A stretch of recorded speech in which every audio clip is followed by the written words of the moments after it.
गोविंद गोपीनाथ मदन मोहन गोपीनाथ मदन मोहन कालिंदी यमुना श्याम कुंड राधा कुंड गिरि गोवर्धन श्याम कुंड राधा कुंड गिरि गोवर्धन कालिंदी यमुना जय जय महाबाना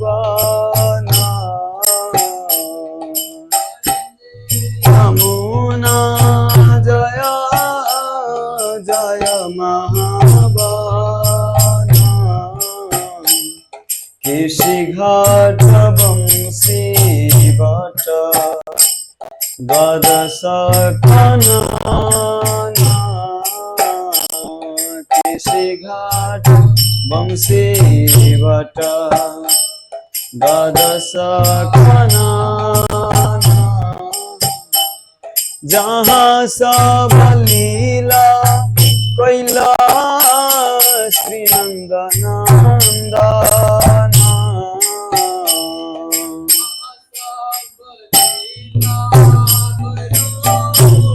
श्री नंदनंदना जहाँ सब लीला कैला श्री नंदनंदना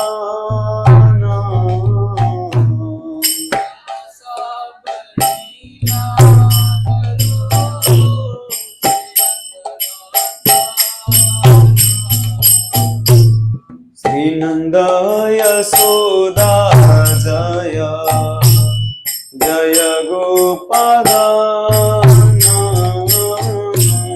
श्री नंद यशोदा जय जय गोपाल श्री दमादि जय जय जय महाबाना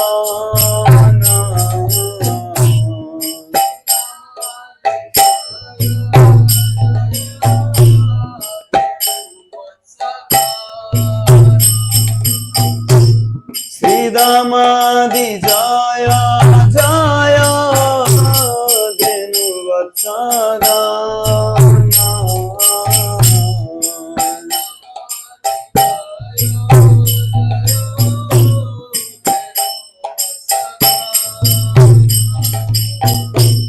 जय वृषभानु जय प्रीतिदा सुंदरी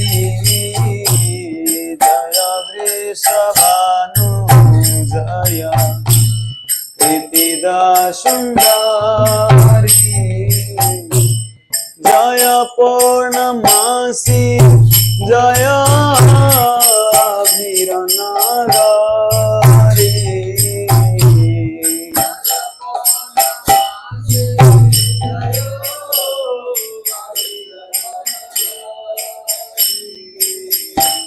जय पूर्णमासी जय वीरनागारी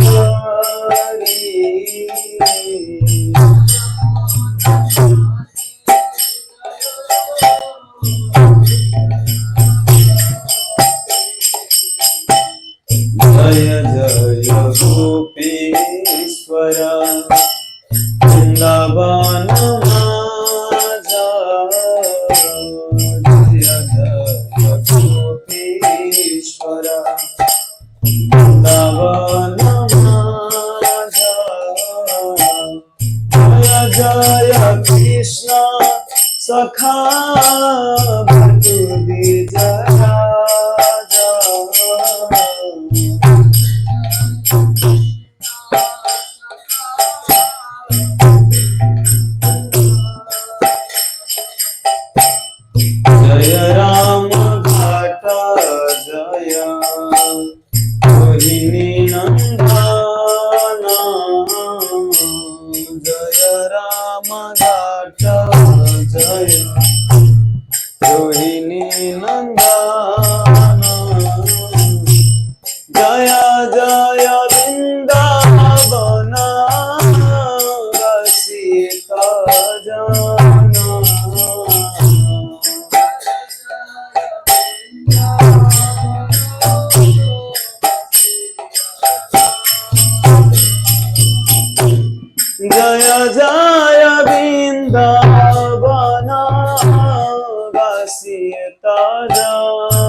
नागकन्या गाना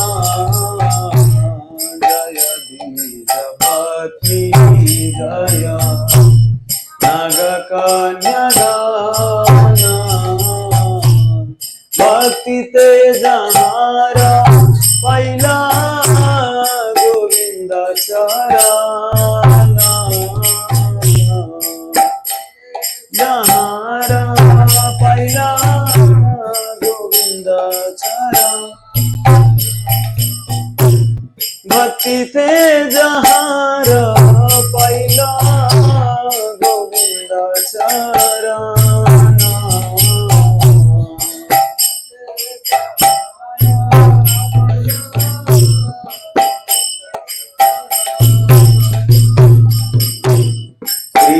रसमंडल जय जय राधे श्याम श्री रसमंडल जय जय राधे श्याम श्री रसमंडल जय जय राधे श्याम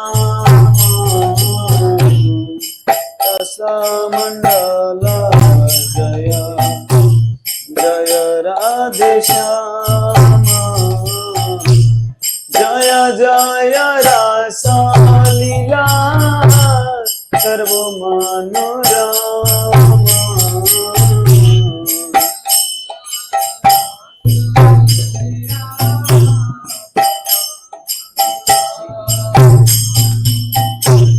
जय जय ज्वाला रस सर्वरस सार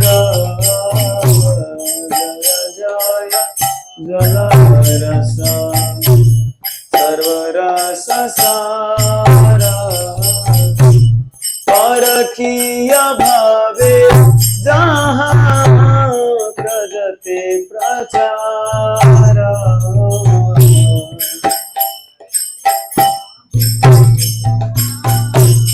प्रजते प्रचार सृजन विपाद पद्म करिये स्मरण सृजन विपाद पद्म स्मरण दीन कृष्ण दास कहे संकीर्तन कृष्ण दास काहे नाम संकीर्तन हरे कृष्ण कृष्ण हरे हरे हरे राम राम राम हरे हरे राम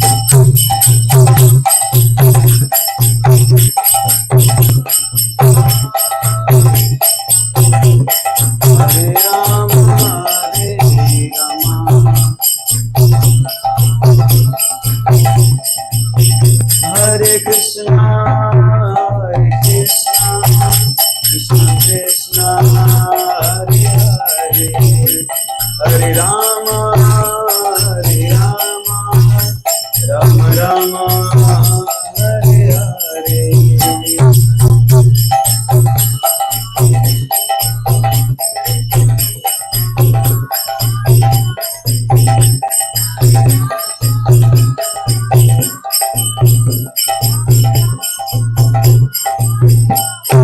जयो राधा गौरानी हरे जगन्नाथ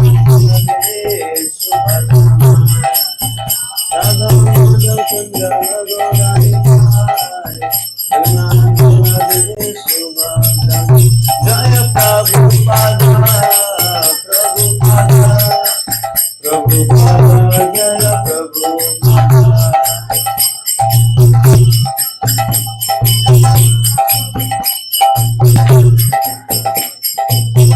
जय जय प्रभुपाद प्रभुपाद नित्य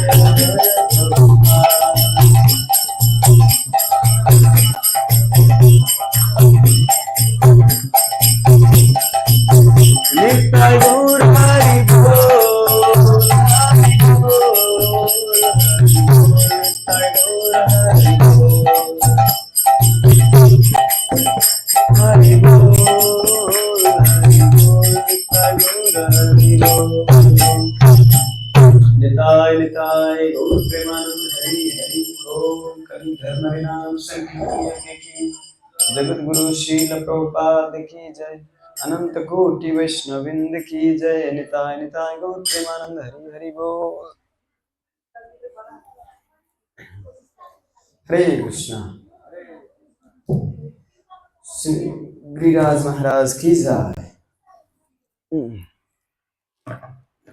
यो हिंदी में लेना, हिंदी की तरह।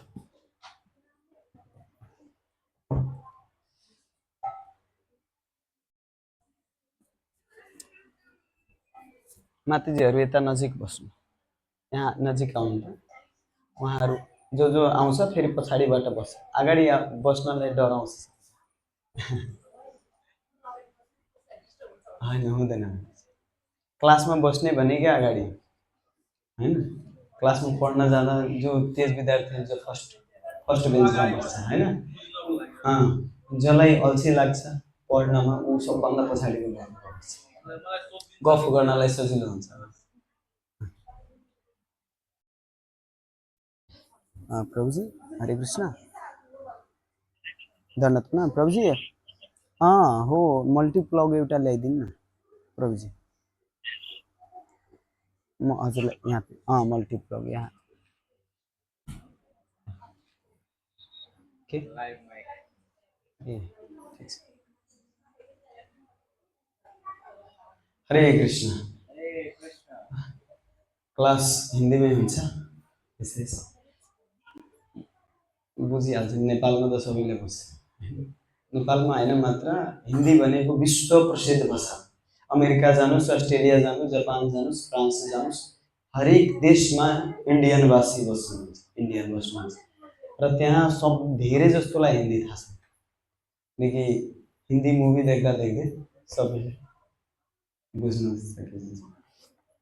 तो आज के दिन वास्तव में विशेष दिन हरिदास वर्य के दिन है, गोवर्धन पूजा। हरि गोवर्धन जी का दूसरा नाम है हरिदास वर्य।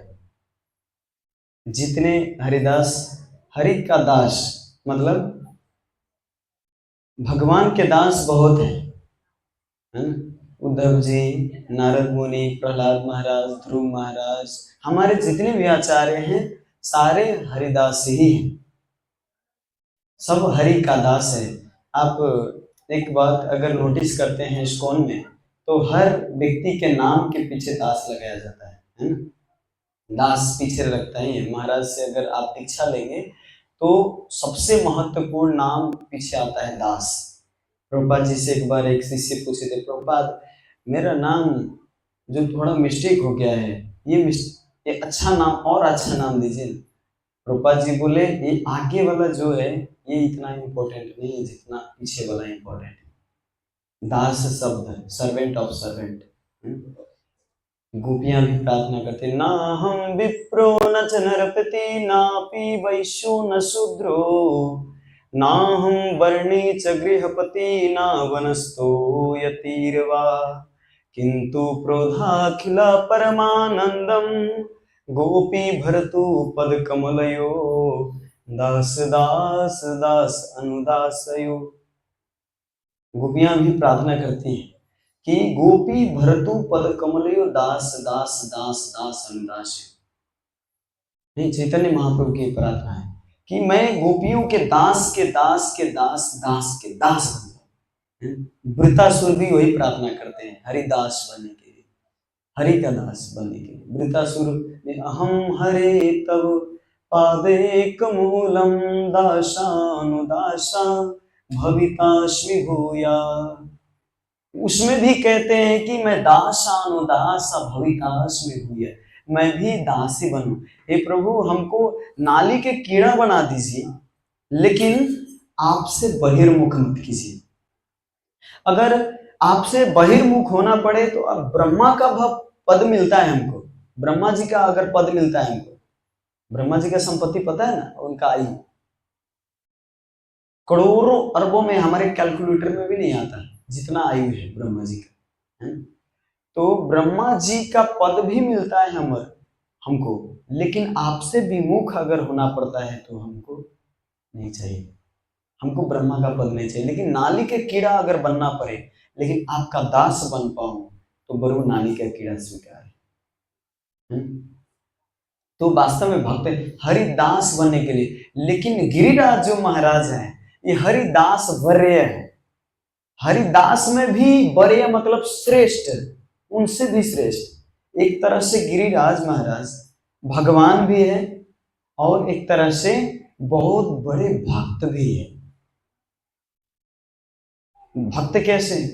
जैसे चैतन्य महाप्रभु भक्त भी हैं और स्वयं कृष्ण भी है ना, स्वयं भक्त भी हैं और स्वयं कृष्ण भी है। चैतन्य महाप्रभु नित्यानंद प्रभु मनुष्य के रूप में एक साधारण भक्त बन के आए और सिखाए।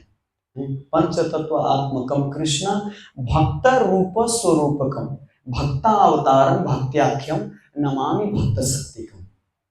पंच तत्वों में विभाजन किए चैतन्य महाप्रभु, और पांचों तत्वों में भी केवल भक्त का ही रूप स्वीकार किए, भक्त रूप स्वरूपकम, है ना। तो भक्त का रूप स्वीकार किए, लेकिन इन भक्तों में भी गिरिराज महाराज इतना प्रिय क्यों, हरिदास से बड़े क्यों, श्रेष्ठ क्यों? तो इसका प्रसंग के लिए जाना पड़ेगा आपको गोलोक वृंदावन धाम।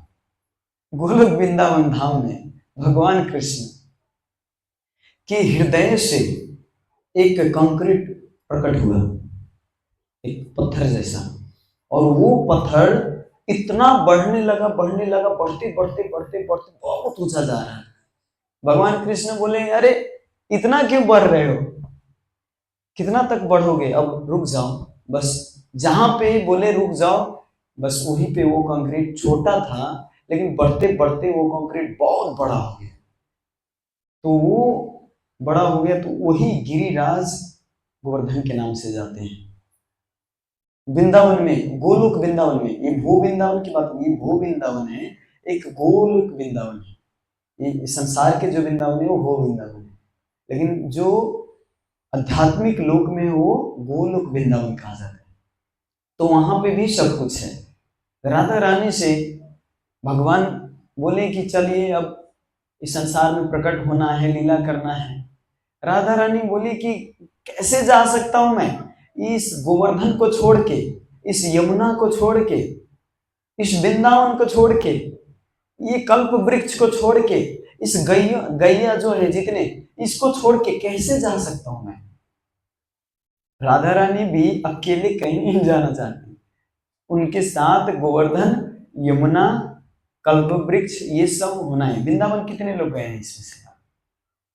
हो हरि बोल, 3 आदमी कम से कम। आप लोग अब बाद में, प्रभु जी भी गए, 4 आदमी। अब प्रभु जी, हाँ, एक बार चले गए। अब इसके बाद हमारा यात्रा होगा, तो आप लोग भी रजिस्ट्रेशन करके और यात्रा चलिए। बहुत बहुत गजब की यात्रा होता है ना, आनंद आता है भक्तों के संग में। आप अकेले यात्रा जाएंगे तो फिर आनंद नहीं आएगा, ये गारंटी मैं देता हूँ। क्योंकि अकेले जाएंगे तो आपको लगेगा क्या करूं, ज्यादा से ज्यादा दर्शन करेंगे, आएंगे फिर लौट के रूम में और प्रसाद खाएंगे इधर उधर को। लेकिन भक्तों के साथ इतना लीला सुनने को मिलता है, इतना लीला सुनने को मिलता है, और साथ साथ में डिफरेंट डिफरेंट अपना भी लीला चलता है। अपना लीला मतलब किसी किसी भक्त का ऐसा चरित्र होता है, वो उनके, मैं कैसे भक्ति में आया, मेरे को कैसे आया, वो सब अपना अपना अनुभव सुनाते हैं। हम गोवर्धन में गए तो ऐसा हुआ, हमने भगवान का दर्शन किया तो ऐसा हुआ, सब अपना अपना अनुभव सुनाते। तो शेयरिंग केयर कहते हैं, जितना शेयर करते हैं आप, उतना आप अपने अनुभव को बढ़ाते हैं। आपका अनुभव है, लेकिन आप किसी को शेयर नहीं करते ना, तो वो अनुभव मर जाता है। लेकिन आप कोई आपके जो पार्टनर हो उनसे शेयर कीजिए, आप अपने दोस्त से शेयर कीजिए, भगवान के मैं धाम में गया तो ऐसा हुआ, ऐसा। जब शेयर करते हैं तो अनुभव का ज्ञान जो होता है बढ़ता है तो धाम में जाने का, वास्तव में संकीर्तन संघ में जाने का बहुत महत्व है। तो गोवर्धन अभी कितने कोष में है?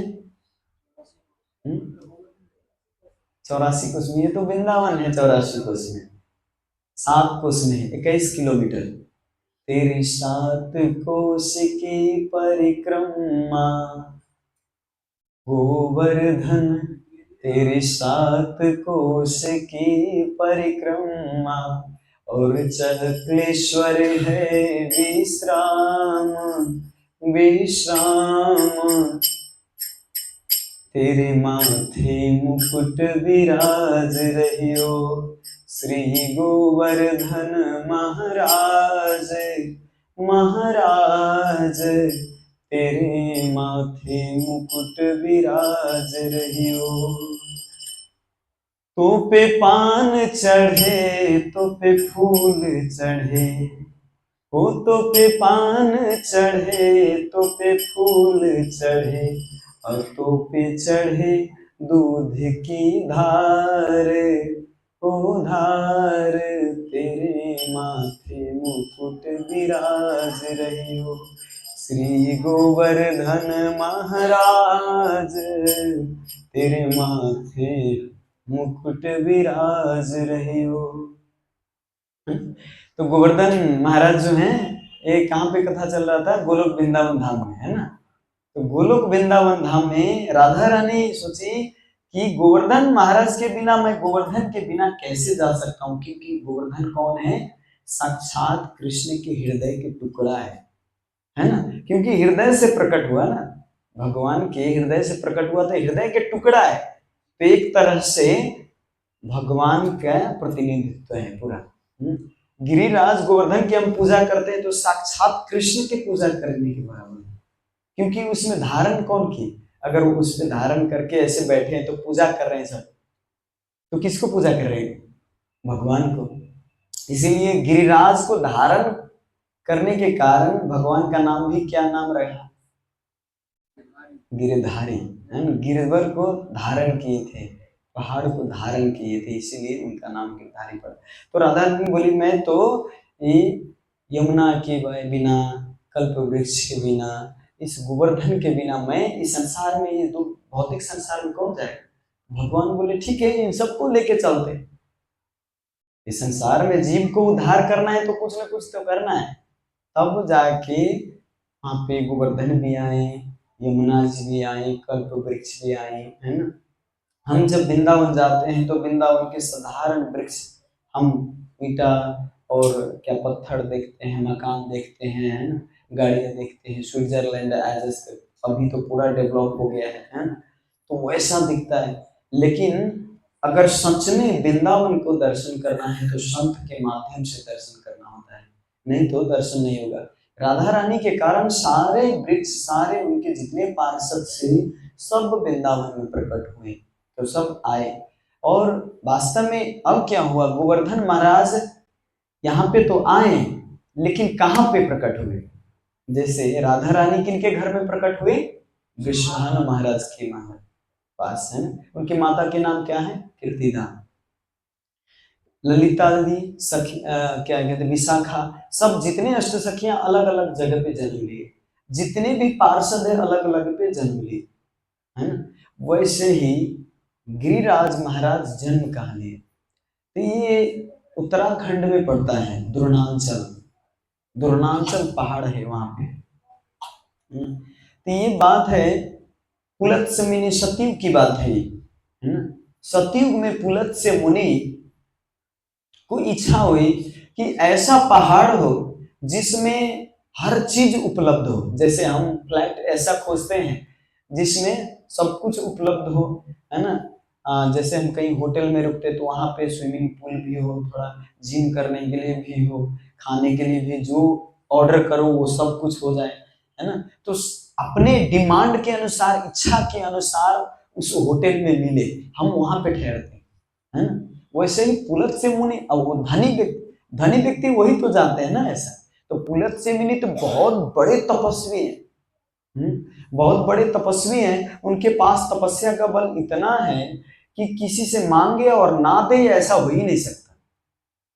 पुलत्स्य मुनि श्राप दे देंगे, है ना। तो ऐसे पुलत्स्य मुनि थे, तो इनकी इच्छा हुई कि ऐसा पहाड़ हो जिस गुफा में मैं बैठ के आराम से भगवान का भजन कर सकूं, वहां पे भजन कर सकूं, और हर चीज, कभी फल खाने की इच्छा हुई, कभी पानी पीने की इच्छा हुई, तो स्वच्छ वातावरण रहे जहाँ पे कोई डिस्टरबेंस ना हो। तो ऐसा पहाड़ मिलेगा कहाँ? पुलत्स्य मुनि की इच्छा हुई, किस युग में? सतयुग में, है ना। तो पुलत्स्य मुनि वहां से पहाड़ की खोजी में खोजते खोजते खोजते चारों तरफ पता लगाए, तो किसी ने बताया कि आप उत्तराखंड में जाइए, जहां पे द्रोणांचल पर्वत रहते हैं। द्रोणांचल पर्वत सारे पर्वतों के राजा वहां पे, तो द्रोणांचल है। तो द्रोणांचल से आप जाके पूछिए, और उनसे पूछेंगे तो आपको कोई ना कोई अच्छा पर्वत दे ही देंगे। तो पुलत्स्य मुनि उन्हीं से गए, कांटेक्ट कर गए द्रोणांचल के पास, और बोले कि कोई पहाड़ ऐसा दिखाइए जिसमें हम भगवान का भजन अच्छा से कर सके, जिसमें हरा भरा वातावरण हो, फल फूल फला हो, एकदम सुगंधित वातावरण हो, है? तो ऐसा कोई दिखाइए। तो द्रोणांचल जी सब दिखाएं, ये ऐसा पर्वत है, इसमें ऐसा फैसिलिटीज है, इसमें ऐसा गुफा है, इसमें ऐसा गुफा है, सब पर्वत के क्या कहते हैं फैसिलिटीज बताएं, क्या क्या फैसिलिटीज है हर पर्वत में।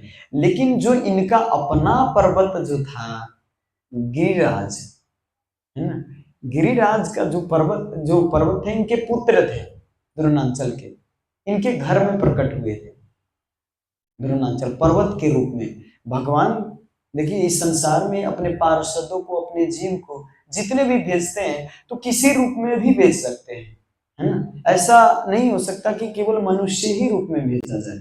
उनको क्या वृक्ष के रूप में भी भेजा जा सकता है, उनको पर्वत के रूप में भी भेजा जा सकता है। यहाँ पे हुआ पर्वत स्वयं यहाँ पे आए द्रोणांचल के पास, तो द्रोणांचल जी छुपा रहे थे अपने पुत्र को। कहीं ये गिरिराज गोवर्धन को दिखा दिया मैंने, तो पुलत्स्य मुनि तो मान ले। और कौन अपना बेटा संतान देना चाहता है? कौन देना चाहता है?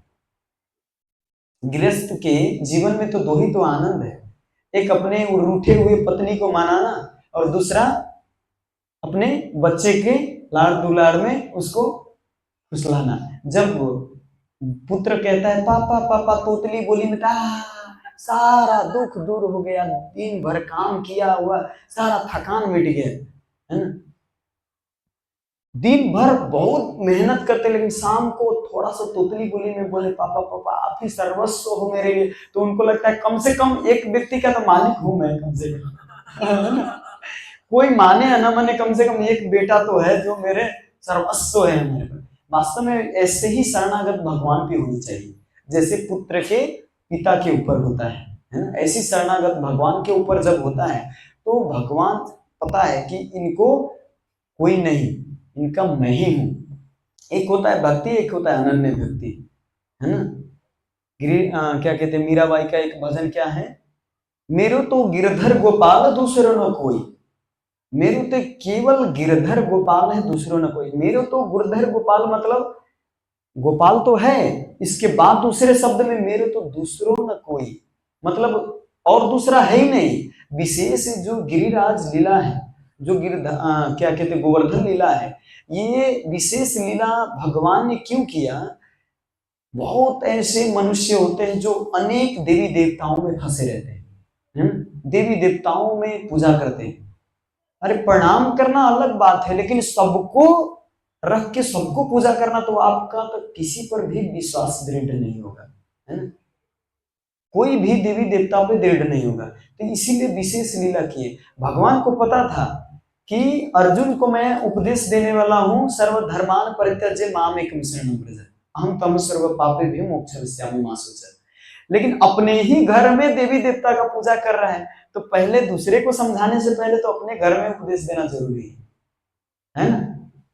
तो इसीलिए अपने ही घर से प्रीचिंग शुरू, पहले पहले अपने ही घर में प्रीचिंग करेंगे, इसके बाद जाके दूसरे को बताएंगे। तो नंद बाबा सब जितने भी, देखिए ब्रजवासी का अर्थ होता है, ब्रज मतलब चलना, और वास मतलब ब्रजवासी मतलब कृष्ण के अनुसार चलना, भगवान के अनुसार चलना, वो होता है ब्रजवासी। केवल ब्रज में जाके वास कर देना ही ब्रजवासी नहीं होता, वहां पे चेतना भी। वृंदावन मतलब कॉन्शियसनेस है, चेतना है। प्रभुपाद जी यहाँ से गए अमेरिका, वृंदावन लेके गए थे, 14 बार पूरे विश्व में भ्रमण किए, वृंदावन लेके गए थे, जहां गए वृंदावन स्थापना करके आए, है ना। हर एक देश में आप जाइए, वहां पे राधा कृष्ण है, भक्त का संग है, तो वहां वृंदावन का अनुभव होता है। आप जब भक्त के संग में आते हो तो लगता है आहा अब वास्तविक घर में आए हैं, है ना।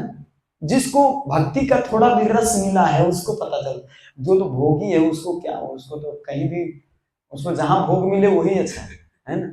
लेकिन जिसको भक्ति का थोड़ा भी टेस्ट मिला तो उनको जब भक्त के संग में आते तो लगता है अब अच्छा परिवार, अब मैं परिवार में आया, है ना।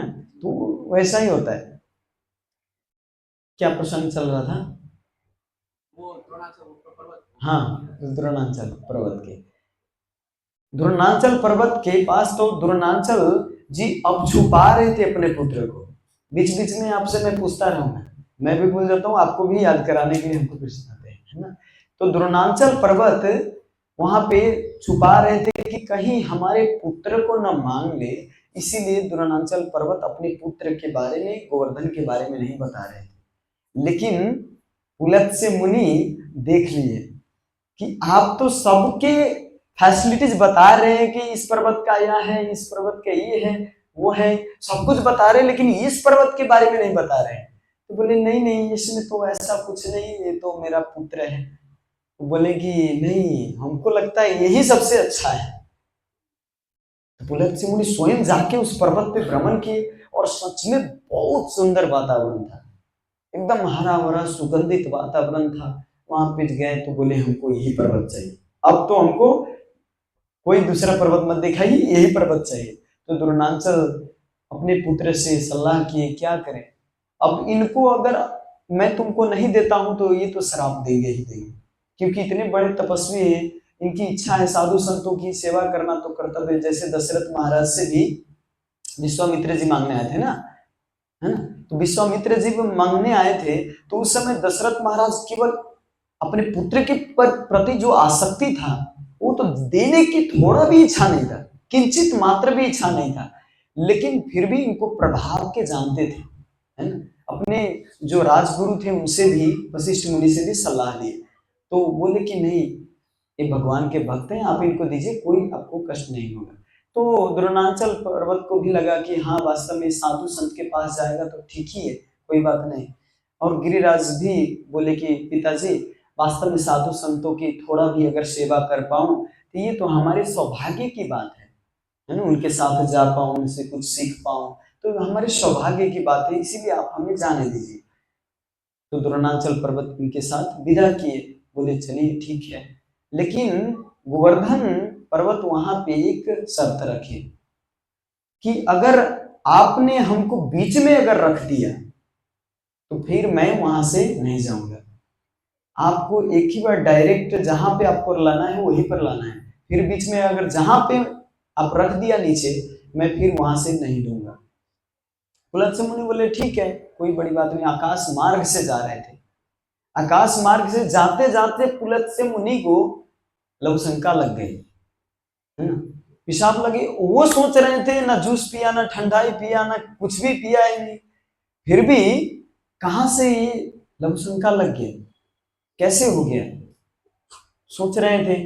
फिर ये तो भगवान की लीला थी कि गोवर्धन को रखना कहाँ है, भगवान की इच्छा से ही सारा कार्य होता है, देखिए, है ना। आप कितना भी, कितना लाखों उपाय कर लीजिए, भगवान की क्या इच्छा है वही होता है ना। एक कहावत है, बिना भगवान की इच्छा के बिना एक पत्ता तक नहीं हिलता, है ना। इस संसार में कुछ भी होता है तो भगवान के, अब इसका फायदा उठा के अगर कोई बोले कि हम दारू भी पी रहे तो भगवान की इच्छा से पी रहे, है ना, हम गलत भी चोरी भी कर रहे हैं तो भगवान की इच्छा से कर रहे हैं, तो ये गलत है। क्योंकि भगवान ने मनुष्य को एक स्वतंत्रता भी दी है ना। जैसे चाकू है, चाकू से आप किसी का जान भी मार सकते हो, उसे सब्जी भी काट सकते हैं, दो उपाय हैं, सब्जी भी काट सकते हो, अच्छा काम भी कर सकते हो, गलत भी काम कर सकते हो। तो इच्छा पर भी इसमें स्वतंत्रता, थोड़ी सी स्वतंत्रता है, ज्यादा नहीं दी है लेकिन थोड़ी सी दी है, आप बुद्धि लगा के काम कर सकते हो। बुद्धि लगा के इस संसार से पार पा सकते हो सकता है थोड़ा लेट हो, लेकिन आप इच्छा तो प्रकट करो, आप करने का प्रयास तो करो। जब प्रयास करेंगे तो भगवान आपको मदद करेंगे। कोई भी व्यक्ति प्रयास करता है तभी तो उसको कोई मदद करता है, लेकिन कोई ऐसे आराम में है, हमको कोई नहीं, मदद के लिए कोई नहीं चाहिए, हम अकेला ऐसे में हम अपना कमाएंगे, अपने दम पे कमाएंगे, अपने मेहनत पे कमाएंगे, जिनको लगता है तो उसको कोई मदद करे, भगवान भी मदद नहीं करते उसको, है ना। कहते हैं ना कितने लोग, हम किसी का कमाया हुआ नहीं खाते, हम अपने मेहनत के दम पे खाते हैं, किसी का नहीं ले। वो मूर्ख को पता नहीं कि हर चीज भगवान अगर उपलब्ध ना करे तो वो खा भी एक एक घास भी नहीं खा सकता हो। उनको लगता है कि केवल हमारे मेहनत के ऊपर होता है। तो हम सुनेंगे इसमें ही कि नंद बाबा को कैसे समझाए। नंद बाबा तो गोवर्धन को क्या कहते हैं, इंद्र देव की जब पूजा कर रहे थे तो उस समय भगवान कृष्ण बोले कि अगर आप इंद्र की पूजा कर रहे हैं तो इंद्र की संतुष्टि के लिए आपको लगता है कि इंद्र की पूजा करने से वर्षा होता है, तो आपको तो वायु देव की भी पूजा करनी पड़ेगी, आपको सूर्य देव की भी पूजा करनी पड़ेगी, आपको मनु महाराज की भी पूजा करनी पड़ेगी। इस संसार में 33 करोड़ देवी देवता है, सारे देवी देवता को पूजा करनी पड़ेगी, है ना। क्योंकि एक देवी देवता का हमारे ऊपर ऋण नहीं है, सारे 33 करोड़ देवी देवता का ऋण है। तो इसमें हम सुनेंगे आगे। अब जाके वहां पे द्रोणांचल पर्वत, नहीं, द्रोणांचल पर्वत से मांग के जब गोवर्धन ला रहे थे तो रास्ते में उनको लघुशंका लगे। उन्होंने क्या किया, अब एक जगह पे, और जहां पे उतरे पुलत्स्य मुनि वहां पे ब्रज था, वृंदावन था, जहां पे हम अभी दर्शन करते हैं। तो वहां पे वृंदावन में आए और पुलत्स्य मुनि यहाँ पे गिरिराज को रख दिए और चले गए लघुशंका करने। लघुशंका करके आए तो गोवर्धन को उठाने का प्रयास करते, गोवर्धन तो हिल ही नहीं रहा है, हिलने का नाम से मस भी नहीं हो रहा है। अब हो क्या गया तुमको गोवर्धन, चलो हमारे साथ, तुम्हारे अंदर हम तपस्या करनी है, हमको भजन करना है। तो गोवर्धन जी बोले कि मैंने आपको पहले ही बताया था कि आप जहां भी हमको रखोगे वहां से मैं आगे नहीं बढ़ूंगा, मैं वहीं पे रहूंगा। तब जाके पुलत्स्य मुनि, अच्छा तू हमसे तर्क करता है, अभी मैं तुमको बताता हूं, अभी श्राप देता हूं, तुम दिन प्रतिदिन धंसता जाएगा धरती के अंदर, सरसों के दाना के बराबर तुम धंसते जाओगे और तुम घटते जाओगे, तुम्हारा नाम और निशान नहीं रहेगा भविष्य में। तो ऐसा भी कहा जाता है कि घोर कलयुग जब आएगा तो यमुना का एक बूंद भी जल नहीं रहेगा वृंदावन में, एक गिरिराज गोवर्धन की एक छोटी सी भी कण भी नहीं रहेगा, घोर कलयुग जब आएगा। अभी भी देखेंगे तो आप गोवर्धन जो पर्वत है एकदम छोटा हो गया है ना। तो जब घोर कल, अभी तो कितना 5000 साल है केवल बीता हुआ है ना। टोटल की ना 4,32,000 है कलयुग का आयु, तो उसमें तो केवल 5,000 ही बीता हुआ है, तो अभी तो बहुत सारा बाकी है। तो गोवर्धन के नामों निशान नहीं रहेगा, वृंदावन में यमुना भी नहीं रहेंगे जब घोर कलयुग आएगी। तो द्रोणांचल पर्वत से जो मान के लाए थे, पुलत्स्य मुनि श्राप दिए थे इनको। अब क्या हुआ, ये तो हुई कहाँ की बात, सतयुग की बात। अब आते हैं हम त्रेता युग में। त्रेता युग में क्या हुआ, भगवान श्री रामचंद्र को जब पुल बनाना था समुद्र में लंका जाने के लिए, तो उस समय बहुत सारे पत्थरों की जरूरत थी, कहां से पत्थर लाया जाए। तो वहां पे जितने बंदर थे सारे पत्थर जमा कर करके राम राम लिख के डाल रहे थे। हनुमान जी सोचे सब अपने अपने बल के अनुसार डाल रहे हैं, मैं अपने बल के अनुसार डालूंगा, उसमें बहुत बड़ा पर्वत डालूं कि एक बार में यहां से वहां पूरा एक ही बार में लंका पहुंच जाए। इतना पर्वत बड़ा, कितना 6000 योजन बताया जाता है क्या गोवर्धन की लंबाई, इतना बड़ा लंबाई 6000, मैं सुन रहा था ये सही 6000 की कितना, लेकिन बहुत ज्यादा लंबाई, इतना कि लंका तक पहुंचा एक ही बार में। तो हनुमान जी सोचे ऐसा पर्वत मिले, ऐसा पहाड़ मिले जो एक ही बार समुद्र में डालूं और सीधे एक बार में पुल बन जाए। तो ऐसा पर्वत खोजते खोजते हनुमान जी कहाँ पहुंचे, ब्रज में, वृंदावन में। अब वृंदावन में आए तो वृंदावन में देखते हैं पर्वत, तो दिखे अरे बाप रे गजब की पर्वत है, इतना बड़ा पर्वत, ये तो एक ही पर्वत डालूंगा तो लंका पहुंच जाऊंगा। बहुत खुशी के साथ गए, सब हिलाने का प्रयास कर रहे हैं पूरा नीचे से, लेकिन हिल भी नहीं रहे हैं गोवर्धन। कितना प्रयास किए, जय श्री राम कह के पूरा उठाने का प्रयास करते, फिर भी नहीं हिल रहे। अब सोच रहे ये कोई साधारण पर्वत नहीं लग रहा है, क्योंकि पर्वत तो क्या, मैं तो सूर्य को खा चुका हूं, ये पर्वत हमारे लिए कौन सी बड़ी बात है ना। तो सोचे कि नहीं, इसमें तो कोई कुछ न कुछ गड़बड़ है, ये कोई साधारण पर्वत नहीं। तब जाके परिक्रमा की हनुमान जी पर्वत की, गोवर्धन की परिक्रमा करके और प्रणाम किए और बोले कि हे प्रभु आप कौन हैं। तब गोवर्धन जी बोले कि मैं साक्षात भगवान कृष्ण का ही दूसरा रूप हूं, उनके ही हृदय के टुकड़ा हूं। तब वो प्रणाम किए। और पहला अगर प्रश्न आता है कि गोवर्धन परिक्रमा किसने किया, तो क्या उत्तर है? कौन बनेगा करोड़पति में अगर आया कि हनुमान क्या गोवर्धन परिक्रमा पहली बार किसने किया, तो ए ऑप्शन में क्या, हाँ, क्या क्या कहते हैं वो, बहुत अच्छा नाम है, सुपरस्टार, सुपरमैन, सुपरमैन, हाँ। और दूसरा आप बैटमैन, या तीसरा हनुमान जी, नहीं हनुमान जी नहीं, तीसरा स्पाइडरमैन, और चौथा हनुमान जी। अगर ये चार ऑप्शन आए तो आप किनका नाम कहेंगे? स्पाइडरमैन का स्पाइडरमैन का, हनुमान जी का है। तो हनुमान जी का नाम अगर देते हैं तो आपको कितना करोड़ मिलता है? 11 करोड़। आप जीत चुके हैं 11 करोड़, ऐसी ना।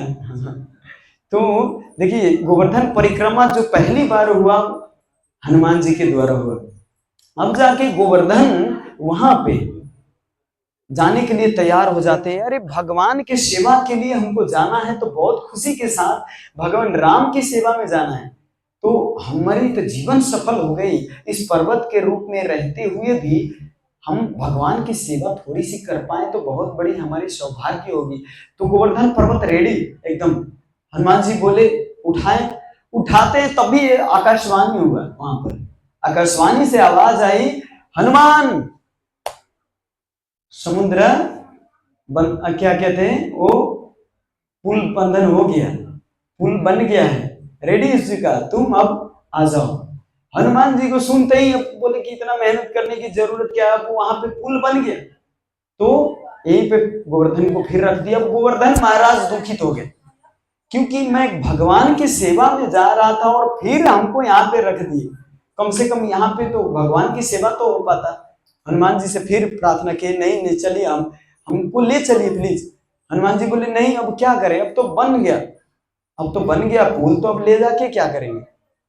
अब जाके कहते हैं कि ठीक है, आकाशवाणी फिर बोलता है वहां पे कि आप चिंता मत करो गोवर्धन, कलयुग नहीं द्वापर युग आएगा, द्वापर युग में भगवान स्वयं कृष्ण आएंगे, भगवान राम ही भगवान कृष्ण आएंगे और आपको अपने उंगलियों पे धारण करेंगे और इसमें गौओं गोपों के साथ खेलेंगे, आपका बहुत बड़ा सौभाग्य होगा, आप चिंता मत करो, द्वापर युग में सब होगा। तब गोवर्धन महाराज संतुष्ट होकर वहीं पे रह गए। बाद में अब आते हैं हम द्वापर युग में। अब द्वापर युग में कृष्ण लीला बहुत सारी है, भगवान ने बहुत सारी लीलाएं की है ना द्वापर युग में, लेकिन उसमें से एक लीला है गोवर्धन लीला। गोवर्धन लीला करने के कारण क्या है ना, इससे बहुत बड़ी सीख मिलता है। एक तो है ब्रजवासियों के साथ भगवान 7 दिन 7 रात तक बिताई, बहुत बड़ी भगवान की इच्छा है ना, गोपियों के साथ 7 दिन 7 रात तक बिना खाए। प्रभुपाद जी अपने तात्पर्य में लिखते हैं कि जो कोई अपने को भगवान घोषित करता है वो पहाड़ एक बार धारण करे, पहाड़ छोड़ दीजिए 500 कुंटल धारण करके और 7 दिन 7 रात तक नहीं, केवल 2 ही घंटा रह जाए तो फिर मानते हैं उसको। और एक ही उंगली पे, एक उंगली पे छोड़ दीजिए, एक ही हाथ पे, एक लोटा तो नहीं उठा पाएंगे 7 दिन तक खड़े रह के, है ना। तो पर्वत की बात छोड़ दीजिए, है ना। तो यहाँ पे अब गोवर्धन पर्वत जो है कहाँ पे प्रसंग चला था, प्रसंग भूल जाता हूँ। हाँ नहीं, हनुमान जी परिक्रमा नहीं, द्वापर युग में भगवान कृष्ण की लीला में हम प्रवेश कर चुके हैं अभी, इसीलिए हम आपको ये रिमाइंड कराते रहते हैं। अब यहाँ पे कलयुग में नहीं, द्वापर युग में भगवान कृष्ण बहुत सारे लीला किए, इसमें से एक लीला करने के कारण ये भी बताते हैं।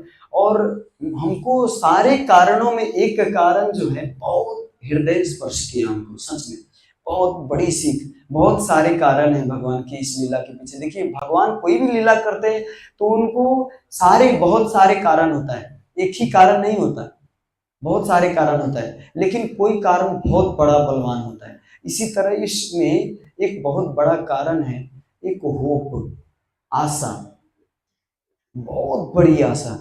देखिए इंद्र ने क्या किया था, क्या कितनी बड़ी अपराध किए थे, पूरे ब्रज के भक्तों को मारने पर तुले थे। हम तो थोड़ा सा किसी वैष्णव को देख के अगर हंसे ना, खुशी नहीं हुए, तो ये भी अपराध माना जाता है ना। किसी वैष्णव से झगड़ा हो गया तो ये भी अपराध, बहुत बड़ा अपराध लग जाता है वैष्णव के साथ। और ये इंद्र तो पूरा ब्रज को ही मारने पर तुले हुए थे, पूरे ब्रजवासियों को मारने पर तुले हुए थे। तो इनका कितना बड़ा अपराध था, इतना बड़ा अपराध होते हुए भी इनके अंदर एक आशा, भगवान ने इनको क्षमा कर दी, है ना। अब हम अपने लाइफ से थोड़ा जोड़ते हैं, हमने कितना अपराध किया होगा इस जीवन में, और इतने 84 लाख योनि में इस संसार में जन्म ले ले के बार बार पुनरपि जननम पुनरपि मरणम पुनरपि जनने जठरे शयनम, हम बार बार माँ के गर्भ में जन्म लेके कितना बड़ा बड़ा अपराध किए होंगे। इतना अपराध कर कर के फिर भी भगवान हमें आशा दिलाते हैं कि इंद्र जैसे अपराध करने के बाद भी उनको क्षमा हो, तो हमें भी कोई आशा है कि हमें भी भगवान क्षमा कर देंगे। अब इसका अर्थ ये नहीं ले सकते कि अब तो भगवान के पास आशा है, ये आशा है, अब तो जितना भी अपराध में भगवान तो क्षमा कर ही देंगे, ऐसा नहीं। ये किस कंडीशन में आता है, जिस कंडीशन में आप पूर्व में अपराध कर चुके, आपको पता चल गया कि वास्तव में मैंने बहुत बड़ा अपराध किया, अब हमको सुधर जाना चाहिए। तो पूर्व में किया गया कर्म को आप क्षमा मांगे तो भगवान उस पर क्षमा कर देते। लेकिन जानिया सुनिया विष खाइनु, जान के सुन के भी अगर उसको बार बार गलती करते हैं तो बस होना तो कुछ नहीं, भगवान को खिलाते पिलाते रहेंगे, वैसे नास्तिक को भी खिलाते ही हैं, चोर को भी खिलाते ही हैं, डकैत को भी खिलाते ही हैं, आपको भी खिला देते, लेकिन आप कभी भी आनंद का अनुभव नहीं कर पाएंगे। इसी संसार में, भौतिक संसार में बार बार जन्म लेना पड़ेगा, और कभी भी भगवान का प्रेम भी प्राप्त नहीं होगा, भक्ति प्राप्त नहीं होगा, है ना। ये है, आदमी को केवल दर्शन करना ही, भगवान का दर्शन करना, भगवान के बारे में सुनना ही नहीं, उनके से प्रेम कैसे हुई ये आशा होनी चाहिए। इसीलिए हमारे भक्ति करने का मेन उद्देश्य, मंदिर बनाने का मेन उद्देश्य, साधु संग करने का मेन उद्देश्य होता है क्या, कृष्ण से प्रेम बढ़ता है कि नहीं, कृष्ण से प्रेम बढ़ाने के लिए हम ये सब कर रहे हैं, है ना। इसीलिए हमारे जीवन का मूल उद्देश्य क्या है, ऐसे बोल रहे हैं कि कृष्ण प्रेम। अब किसको किसको अमेरिका जाना है तो हरि बोल, सब लोग हाथ उठा के बोलेंगे, लेकिन किसको कृष्ण प्रेम है, कृष्ण प्रेम क्या है, किसी गर्लफ्रेंड से प्रेम हो जाए तो अच्छा है, वरुण कृष्ण से प्रेम करके क्या हमको फायदा, है ना। सब इस संसार के पैसा, हाँ 10 करोड़ किसको चाहिए, आज तुरंत सब हाथ उठाएंगे, जो घर में नहीं सुने यूट्यूब से सुन के वो भी आ जाएंगे यहाँ। 10 करोड़ मिलने वाला है, लेकिन कृष्ण प्रेम है, ये तो कहने की बात है, क्या है, कौन सी बड़ी बात है कृष्ण प्रेम। लेकिन वास्तव में ये आशा जब तक हम इनके पीछे नहीं लगेंगे तब तक नहीं होगा। सुनने में लगता है, देखिए रुक्मिणी जी कृष्ण से प्रेम की, भगवान कृष्ण मिला रुक्मिणी जी को सुन के ही, श्रुत्वा गुणान भुवन, है ना, भगवान के बारे में सुन के ही उनको, भुवनपति भगवान के बारे में सुन के ही उनको प्रेम हुआ, उनसे प्रेम कर पाए। तो वास्तव में भगवान ने हमको एक मुख दिया, दो कान दिए, कम बोलो ज्यादा से ज्यादा सुनो, है, तो सुनना बहुत जरूरी होता है। अब यहाँ पे यहाँ पे वृंदावन में अब एक लीला क्या हो रही है, इनके पीछे कारण तो हमें समझ में आ गया कि भगवान के साथ लीला करने और ब्रजवासियों के साथ 7 दिन 7 रात रहने के लिए, और दूसरा एक आशा है ना, भगवान के प्रति हमारी आशा है। लेकिन अब ये लीला करते हैं कैसे भगवान, तो ये लीला आती है दशम स्कंद के 24 अध्याय में, आप पढ़ सकते हैं। 4 अध्याय इस गोवर्धन लीला के बारे में है, 24, 25, 26, 27 है ना। तो इस 4 अध्याय में गोवर्धन के बारे में, गोवर्धन लीला के बारे में विस्तृत में वर्णन है। तो भगवान इससे पहले ब्राह्मण पत्नियों के जितने भी ऑफरिंग था उसको स्वीकार के और तब अपने वृंदावन में आए, है ना। जब आए वहां पे तो देखते हैं सब अपने अपने काम में बिजी, है ना। देखते हैं सब अपने अपने पकवान बना रहे हैं, कोई कोई कुछ कर रहा है, कोई कुछ कर रहा है। तो भगवान कृष्ण को लगा इतना बिजी तो नहीं देखता था मैं कभी, क्या है आज। तो जाके नंद बाबा से पूछते हैं, बाबा बाबा आज है क्या, इतना सब बिजी है नंद बाबा, बच्चे को ध्यान नहीं है, जाओ जाओ खेलो, अभी समय नहीं है। नंद बाबा तो उनको टाल दिए, अब बच्चा है पूछ रहे हैं उनको टाल दिए। फिर उधर जाके अब सोच रहे हैं कि माँ से पूछो, माँ तो बहुत हृदय की कोमल होती है, माँ तो बताए। माँ के पास गई, बोले तू तो दूर ही रहा, तू तो अभी गाय चरा के आया, पैर भी नहीं धोया, अंदर प्रवेश कर रहा है, इंद्रदेव की पूजा के लिए तैयारी कर रहा हूँ, तो अंदर प्रवेश कर रहा है, पहले पैर धो के उधर से जाओ सखाओं के साथ खेलो, अभी अंदर मत आओ, पूजा के लिए तैयार हो रहा है, बाहर ही रहो अभी। भगवान सोच रहे बाप रे कौन सी बड़ी पूजा है, इतनी बड़ी पूजा, हमको आज बोल रहे हैं कि जाओ बाहर, ये तो कुछ बहुत बड़े गंभीर कंडीशन लग रहा है। अब भगवान जाके नंद बाबा के ही पास जाते हैं वहां पे, और वहां पे जाते हैं तो नंद बाबा सब साथियों के साथ, गोपों के साथ मीटिंग कर रहे होते हैं। तो मीटिंग में जाके भगवान वहां पे पूछते हैं कि क्या कारण है कि इतना आज बिजी है, आप हमें बताइए, क्योंकि आपका मैं पुत्र हूं, संतान हूं। पुत्र का कर्तव्य है कि पिता क्या कर रहा है इसके बारे में जानना, क्योंकि भविष्य में जब आप चले जाएंगे तो किसको करना है, फिर इस परंपरा को आगे कौन ले जाएगा, मैं ही ले जाऊंगा। तो इसीलिए हमको तो जानना जरूरी है, आपको पुत्र को बनाना बताना तो ये धर्म है आपका, है ना। तो इसके बारे में हमको विस्तृत रूप में बताइए कि आप ये क्या कर रहे हैं, ये देखने में तो लग रहा है यज्ञ जैसा, लेकिन यज्ञ जैसा ये कर्म कांड के विधि से है या शास्त्र के विधि से है या मनगढ़ंत आप ये कर रहे हैं, कौन सा कारण क्या है, या विचार से कर रहे हैं या आचार से कर रहे हैं। आचार मतलब होता है किसी को देख लिया और करने लगा, विचार होता है जो शास्त्र के अनुसार विचार करके करा जाता है, तो उसको विचार पूर्ण कहा जाता है। विचार से सोच समझ के, हम लोग ब्लाइंडली अंधाधुंध फॉलो नहीं करना चाहिए, चाहे कितना भी बड़ा विश्व प्रसिद्ध क्यों ना हो, कितना भी फेमस, कितना भी फॉलोअर्स क्यों ना हो, यूट्यूब पर मिलियंस ऑफ मिलियन फॉलोअर्स हो, उनको फॉलो नहीं करनी चाहिए। हमको पता करनी चाहिए इनके परंपरा के बारे में, इनके ज्ञान के बारे में, इनके संप्रदाय के बारे में, इनके गुरु के बारे में, सब कुछ पता करके तब को हमको फॉलो करना चाहिए, है ना। पानी पीजिए छान के और गुरु बनाइए जान के, तो ये बहुत महत्वपूर्ण होता है ना। तो ऐसे किसी ब्लाइंडली फॉलो नहीं करना चाहिए। तो भगवान कृष्ण यहाँ पे यही समझा रहे हैं कि आप क्या कर रहे हैं, शास्त्र अनुसार पालन कर रहे हैं कि क्या कर रहे हैं। इसको कहा था भेड़िया धसाम, हिंदी में कहा जाता है भेड़िया धसाम। भेड़ा अगर आगे आगे चलता है तो जितने भेड़ा पीछे होता है वो सब उसके पीछे जाता है ना। वो भेड़ा अगर कुआं में कूद रहा है तो वो भी सारे भेड़ा कुआं में जाके कूद जाएंगे। अगर ट्रेन में कटने जा रहा है तो वो भी भेड़ा पीछे गई, वो उनको मतलब नहीं, आगे वाला कहाँ जा रहा है हमको वही जाना है। हाँ हाँ, चींटी भी वैसे करते हैं, प्रभु जी बता रहे हैं। तो और एक बार गुरु महाराज जी बता रहे थे, परम पूज्य राधा गोविंद गोस्वामी महाराज, गांव में एक घटना हुई थी इसी के बारे में, है ना।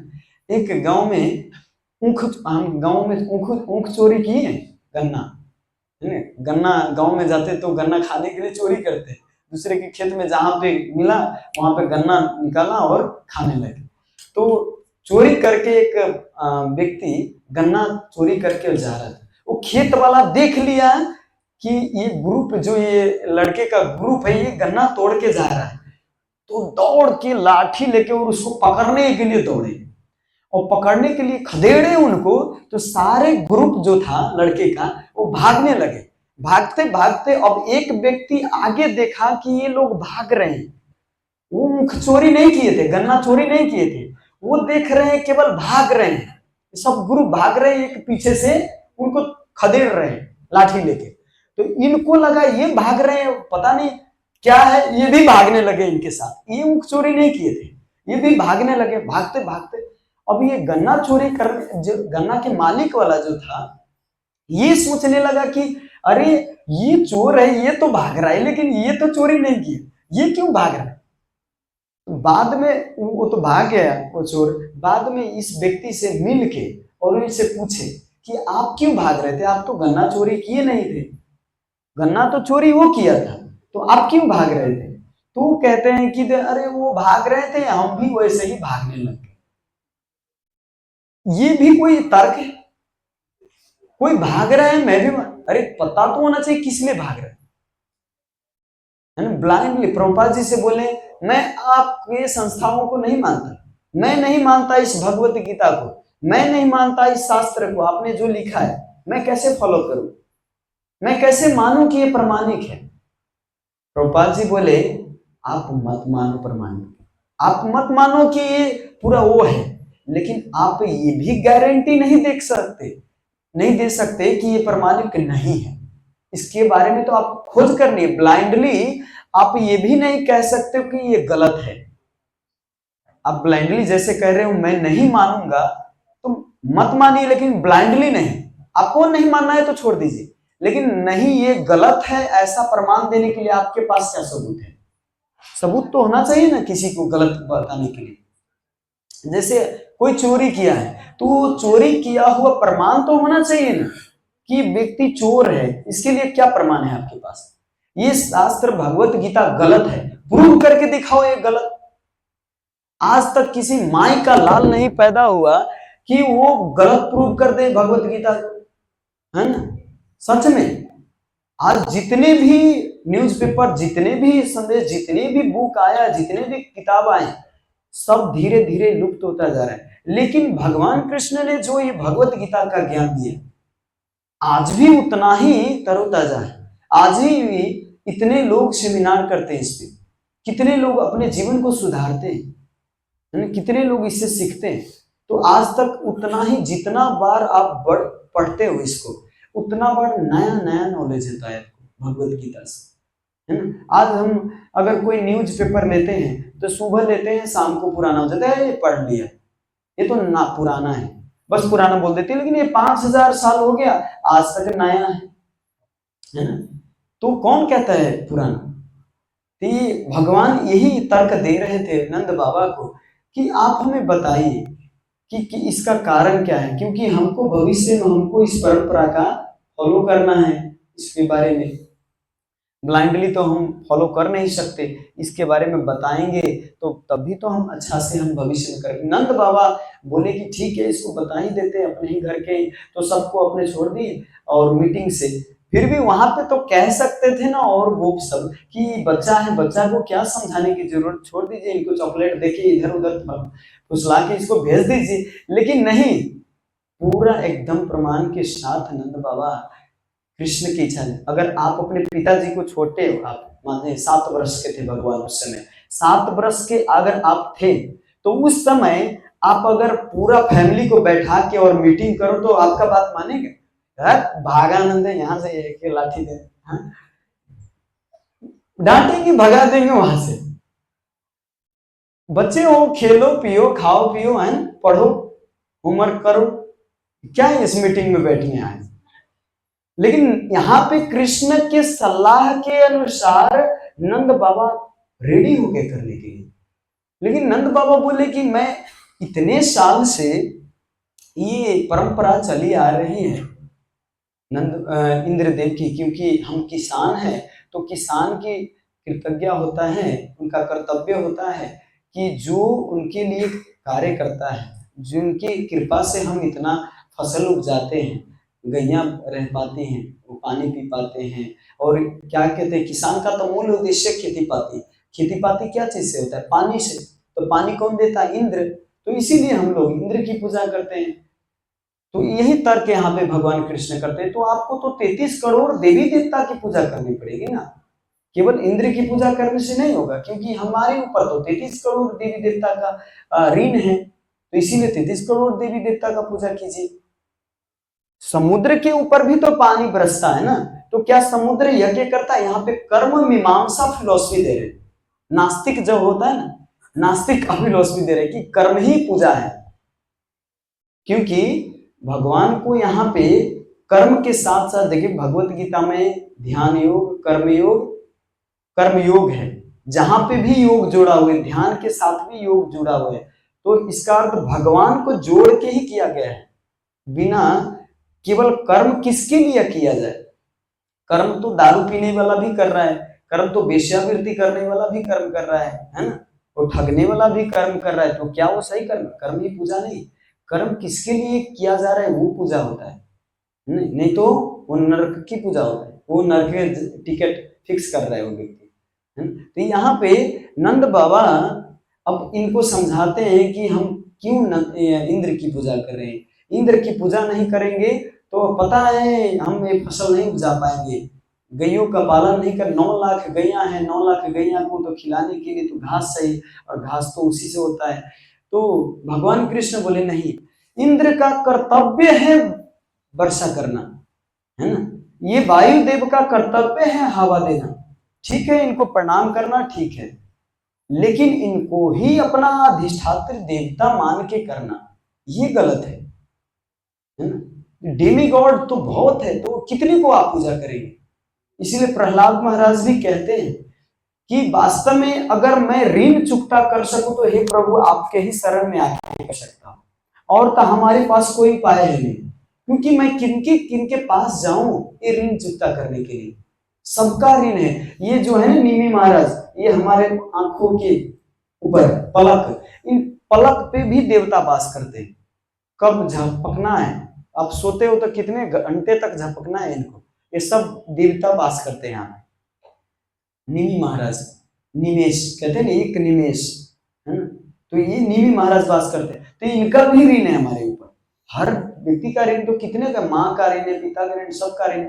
तो इसीलिए कहते हैं भगवान की इनका तो कर्तव्य है करना, आप इनक्यों नहीं, आप तो जड़ में पानी डालिए। क्योंकि जो गोवर्धन है, गोवर्धन महाराज से हम क्या करते हैं, उन्हीं से तो घास लेते हैं, उन्हीं से पानी आता है, पर्वत से पानी आता है, तो सब कुछ आता है। गैया चरने जाती है कहाँ?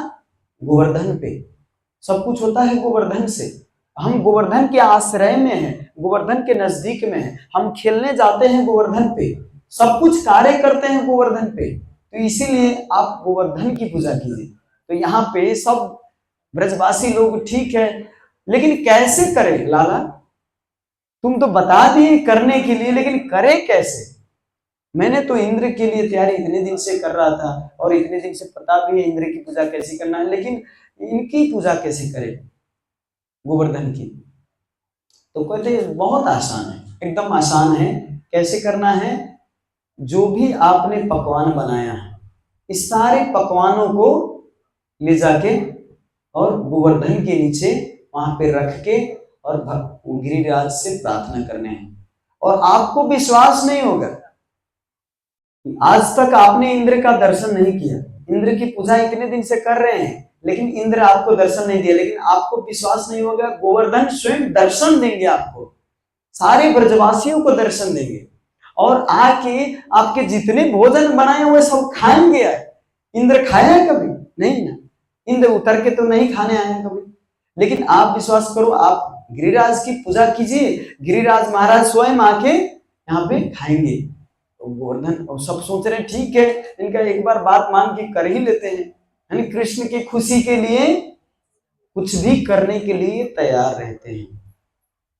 ब्रजवासी कृष्ण की प्रसन्नता के लिए कुछ भी करने के लिए तैयार है।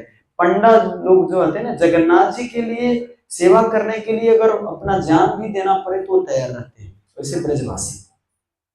तो यहाँ पे ठीक है, चलते हैं, सारे सामान अपना रख लिए ठेला पे, और ठेला पे ले जाके वहां पे रखी। बताया जाता है, वर्णन है गोपाल चंपू में कि जो मिठाई के पर्वत जैसा था, मिठाई दही का कुंड जैसा था, दूध का कुंड था। हमको तो आइटम का नाम इतना पता नहीं, जितना आइटम है? सारे आइटम का कुंड था, जो भी लिक्विड फॉर्म में था उसका कुंड था, और जो भी क्या कहते सॉलिड था वो सारे का पर्वत बनाया हुआ था। आज हम भी यहाँ पे छोटा सा पर्वत बनाएंगे, है ना, अन्नकूट का। अन्नकूट महोत्सव भी है आज, है ना। तो अन्न के भगवान को पूरा ऐसे हम भोग लगाते हैं। और नंद बाबा को बोले कि जब आप भोग लगाओगे, प्रार्थना करोगे, तो आके आपका ग्रहण करेंगे, और ग्रहण ही नहीं करेंगे, मांगेंगे और मांगेंगे, अनियोर अनियोर अनियोर, और दो और दो। तो नंद बाबा वहां पे तो सब लोग गए, वहां पे रखे, कुंड बना दिए और प्रार्थना करने लगे। और वहां पे गाते हैं हमारे साथ, एक ये भजन है, बहुत सुंदर भजन है ब्रज का, ब्रजवासी लोग गाते हैं। हमारे गुरु महाराज परम पूज्य राधा गोविंद गोस्वामी महाराज के साथ जब जाते थे गोवर्धन परिक्रमा, तो गुरु महाराज जी भी इसी भजन को गाते थे। उनको गाने में बहुत दिक्कत होता है, लेकिन फिर भी इस भजन को गाते थे। आप बहुत सरल है, आप लोग फॉलो कीजिएगा। श्री गोवर्धन महाराज महाराज, तेरे माथे मुकुट विराज रहियो। श्री गोवर्धन महाराज महाराज, तेरे माथे मुकुट विराज रहियो। तो पे पान चढ़े, तो पे फूल चढ़े,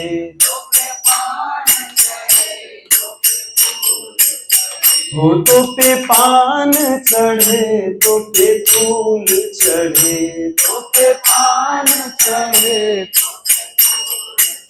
हो तो पे चढ़े दूध की धार, ओ धार, तेरे माथे मुकुट विराज रहियो।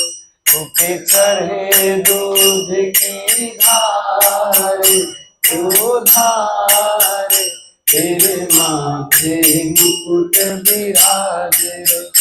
तेरे कानन कुंडल साज रहे, तेरे कानन वो, तेरे कानन कुंडल साज रहे, तेरे कानन कुंडल, तेरी छोड़ी पे हीरा लाल, हो लाल, तेरे माथे मुकुट विराज रहियो। तेरी छोड़ी पे हीरा लाल, हो लाल, तेरे माथे मुकुट विराज रहियो। थोड़ी क्या चीज को कहते पता है? थोड़ी मतलब ये होंठ पे, उनके ठोड़ी पे हीरा लाल, अभी भी जाएंगे तो हीरा, गोवर्धन महाराज के यहाँ पे हीरा के मोती रखा हुआ है गोवर्धन महाराज के, तो इसीलिए ब्रजवासी लोग कहते हैं तेरी ठोड़ी पे हीरा लाल।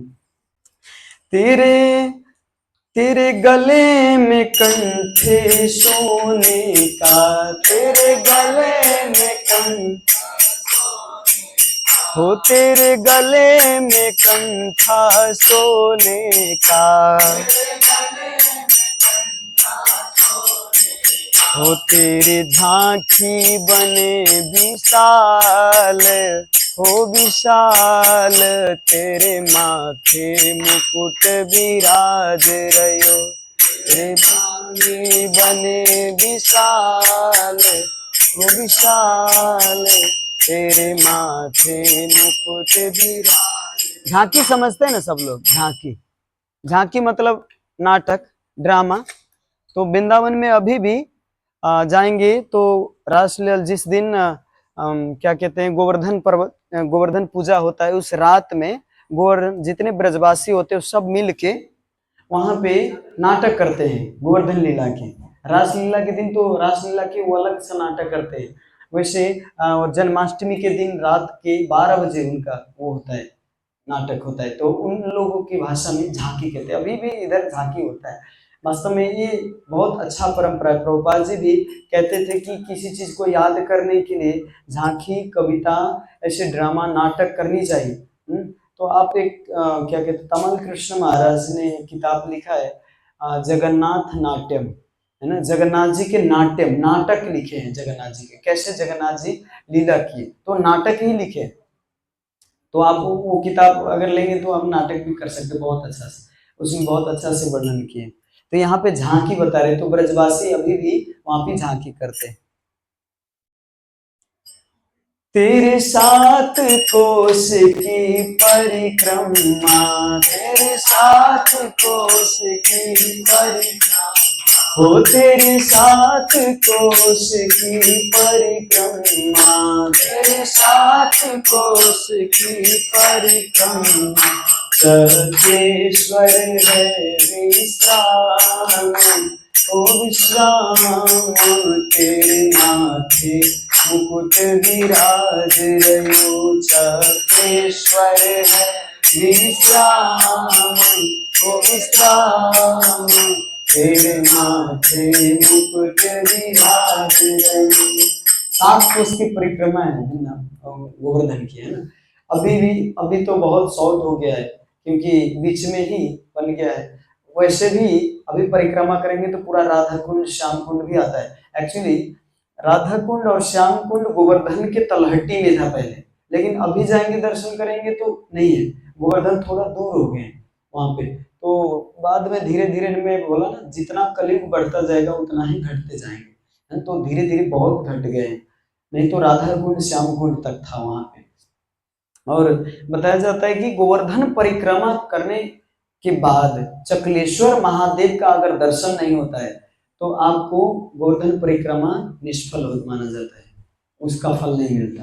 इसीलिए, है ना, जहां पे भी परिक्रमा, जैसे नवदीप परिक्रमा करेंगे तो वहां पे क्या है, कालेश्वर महादेव है, और एक महाकालेश्वर है ना, जहाँ पे योग पीठ है, योग पीठ की जगह पे महाकालेश्वर, वहां पे दर्शन नहीं करते तो वो निष्फल माना जाता है। वैसे ही चकलेश्वर महादेव के अगर दर्शन नहीं होता है वहां पे, खाली गोवर्धन परिक्रमा, वैसे राधा कुंड दर्शन परिक्रमा करेंगे तो चकलेश्वर महादेव आ ही जाते हैं, लेकिन छोटा मंदिर है, गेट भी थोड़ा कंजेस्टेड है वहां पे, गली, तो इसीलिए बहुत लोग को पता नहीं होता है। इसीलिए आप अगर भविष्य में अगर गोवर्धन परिक्रमा कीजिएगा तो याद रखिएगा, महादेव के बिना गोवर्धन महाराज स्वीकार नहीं करते उनको, अपने परम वैष्णव को साथ रखते हैं वहां पे, है ना।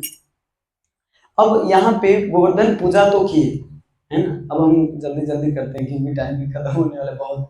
तो यहाँ पे गोवर्धन की पूजा करके अब वहां पे स्वयं भगवान कृष्ण प्रकट हुए और उसमें प्रवेश कर जाते हैं, प्रवेश करके और बहुत बड़ा मुख करके और बहुत बड़ा हाथ करके और मांगते हैं अनियोर अनियोर, और दो, हाथ तो ही जाते हैं वहां पे सुमंगल और उनके जितने सीदामा थे वो बोलते हैं यार ये इनके ये लाला के चक्कर में पड़ के, ये कृष्ण के चक्कर में पड़ के हमारा भी भोजन सारा चैट होने वाला है आज। और भी पहले पहले तो मिलता था कुछ भोजन, आज तो वो भी नहीं मिलने वाला, ये तो सारा।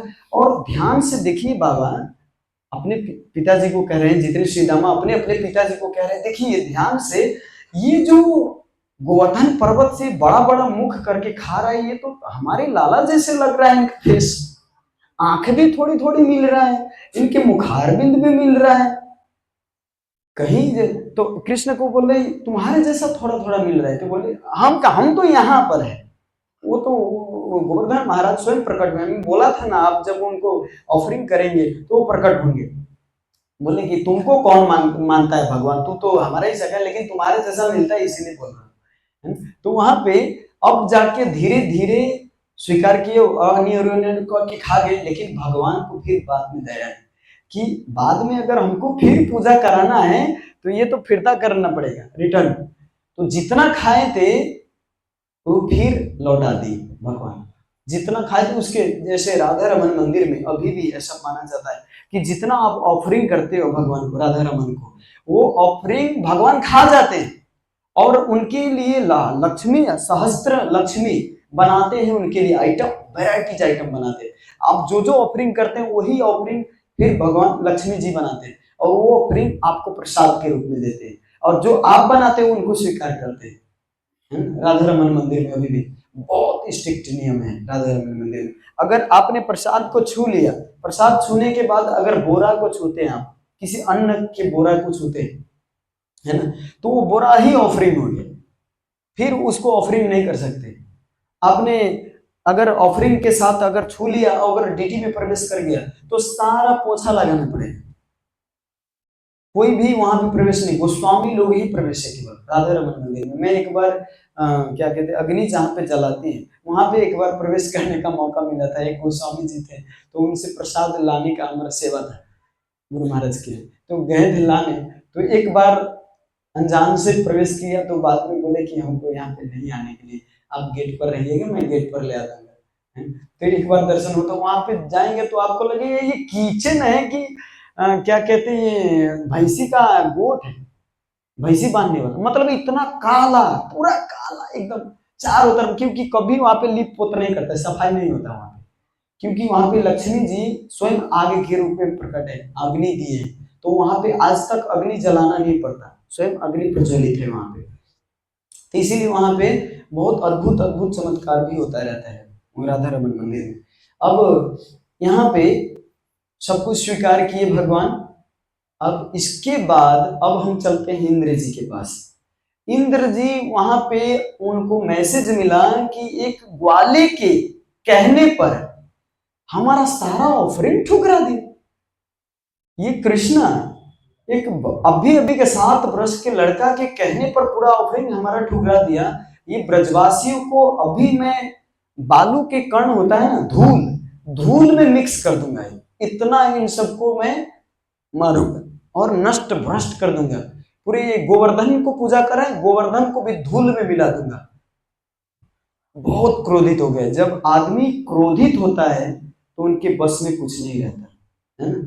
उनको शास्त्र भी याद नहीं रहता, उनके अपने गुरु भी याद नहीं रहता, उनको अपना भगवान भी याद नहीं रहता, उनको अपना साधु संग भी याद नहीं रहता, कुछ भी नहीं याद रहता।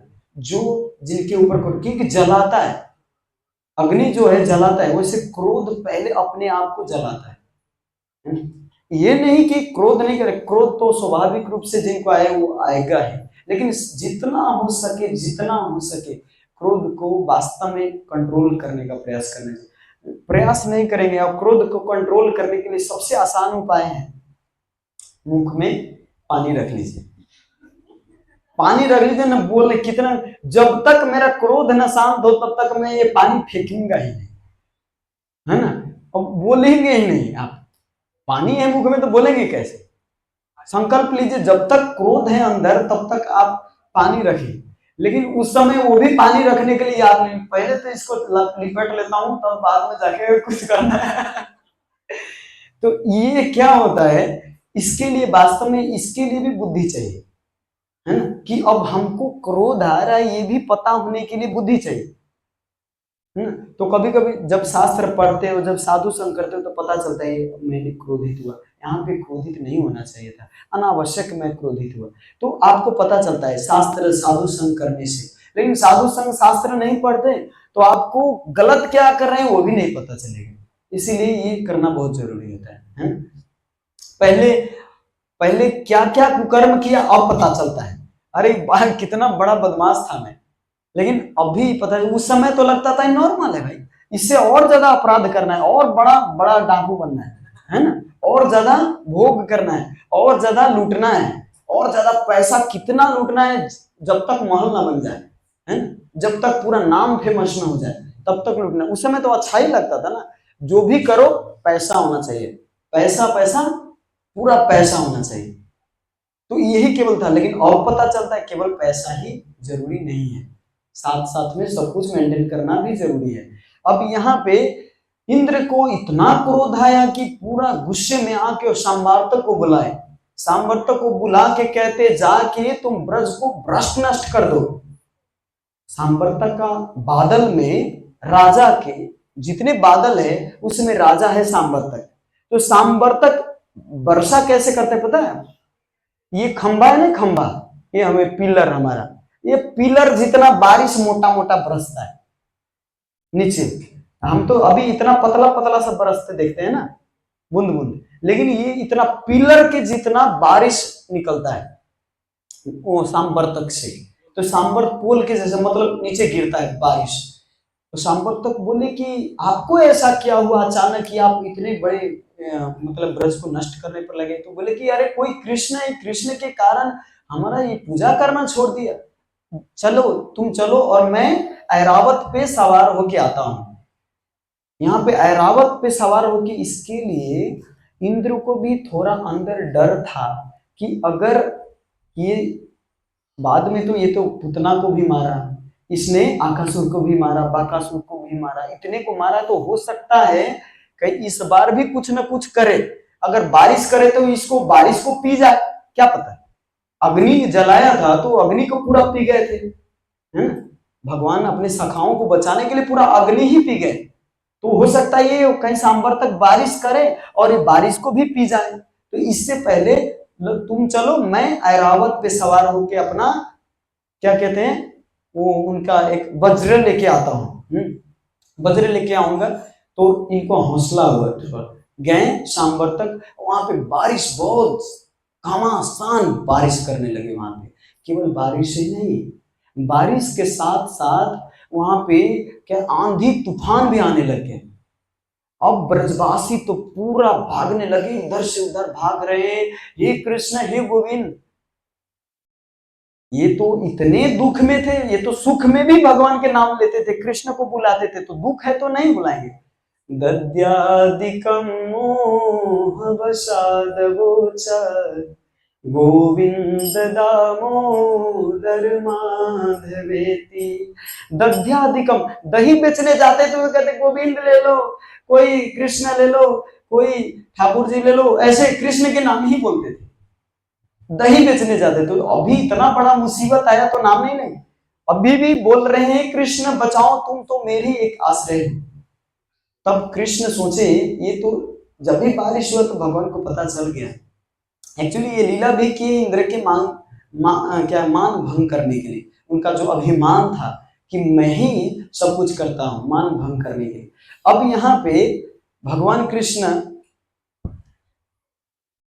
कौन सा था प्रश्न? गोवर्धन लीला नहीं, गोवर्धन तो लीला है, ये कहाँ पे था?